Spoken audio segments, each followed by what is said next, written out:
Pasukan na pala next week mga mi at gumib up na nga yung shoes ng mga kids kaya naman eto bumili kami ng panibago para pagpasok nila bago yung sapatos nila. Dahil nga nakita ko sa online mga mi na naka-sale ang Rusty Lopez kaya naman dito na kami pumunta kasi malapit lang din naman to sa amin. Ay na okay nga rin dito mamili kasi malaki yung store nila tapos marami ka rin talagang pwedeng pagpilian. Lalo na nga sa katulad namin na marami estudyante perfect talagang mamili dito kasi malaki yung discount nila. At eto nga mga mi pagkapasok namin dito nakita nga agad namin yung mga nakahilerang sapatos. At alam niyo naman kapag sinabing Rusty Lopez matitibay din talaga yung mga sapatos nila. At eto nga mga mi nakita ko nga agad etong shoes na pwede kay Sanaya. Yung presyo niya is nasa 650 pesos. Sanaya nga pagkapasok pa lang namin dito nakapamili na agad ng sapatos na gusto niya. Gusto mo yan?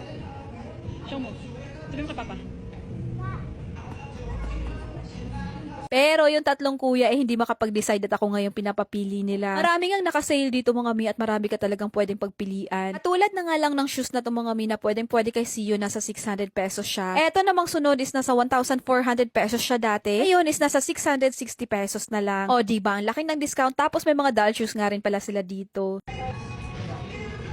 Ito naman mga mi, kung college na yung anak nyo at babae, pwede rin sa kanila yung mga sapatos na to. Sa dulang part nga rin ng store nila, may nakita nga rin kaming tagti 300 pesos lang. O, di ba ang mura na? At ayan na nga mga mi, dahil nakapili na sila ng sapatos na gusto nila, kaya naman sukatan time na nga.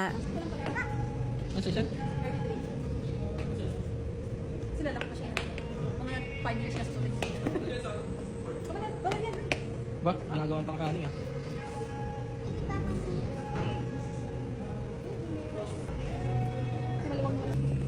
Takto?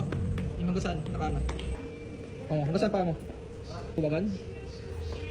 Tayo. Nakapili na pala si Sanaya at yung dalawang kuya, pero si Kuya San hindi pa nga siya makapag-decide kung anong sapatos yung gusto niya. Kaya naman sabi namin sa kanya next time na nga lang siya bumili kasi July pa naman yung pasukan nila. Parang lagi kayo ba't nakadamit na kulit? Kambalata kayo.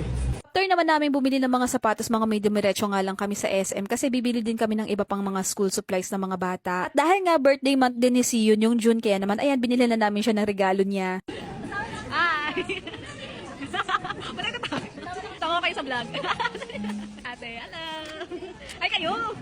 At every time nga rin mga mi, kapag andito kami sa SM Masinag, hindi talaga pwedeng hindi mag-hi hello dito sa mga kumari ko. Naghahanap nga kayo mga mi na pang baby na gamit, andito lang po sila sa second floor ng SM Masinag. Napamili na pala si Sion at nakapagbayad na rin, kaya naman dumiretso na nga kami dito sa National Bookstore kasi bibili kami ng mga iilang school supplies. Konti lang pala yung binili namin dito mga mi kasi halos kompleto naman na yung school supplies ng mga bata na binili ko sa online. Sa mga bags at uniform naman nila, hindi na ako bumili kasi pwede pa namang magamit yung mga bags at uniform nila from last year. Syempre, after mamili, kainan time na.